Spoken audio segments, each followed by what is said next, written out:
We're in Isaiah 53, verse 2, and our question is, what did Jesus look like? And this is one of the few passages where throughout the Old Testament there are descriptions of what Jesus looked like. Verse 2, for he grew up before us like a young plant, and like a root out of dry ground. He had no form or majesty that we should look at him, and no beauty that we should desire him. Jesus looked ordinary. He did not attract people by his looks. And you say, well, this is God. God's beautiful. Yes, but to reveal himself to mankind, he wanted the message to be attractive and not necessarily the messenger. And sometimes he chooses people not because of what they look like, but because of the message. He was despised and rejected by men, a man of sorrows, acquainted with grief.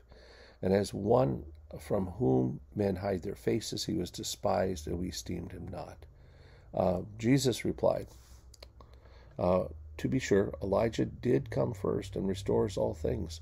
Why then is it written that the Son of Man must suffer much and be rejected? So again, this is out of Mark 9:12, the New Testament, further describing and our understanding of this Isaiah passage. Verse 4, surely he has borne our griefs and carried our sorrows, yet we esteemed him stricken, smitten by God, and afflicted. And we go to Matthew 8, verses 14 through 17. And when Jesus entered Peter's house, he saw his mother-in-law lying sick with a fever, touched her hand, and the fever left her. And she rose and began to serve him. That evening they brought in many who were oppressed by demons, and he cast out the spirits with a word and healed all who were sick. This was to fulfill what was spoken by the prophet Isaiah. He took our illnesses and bore our diseases.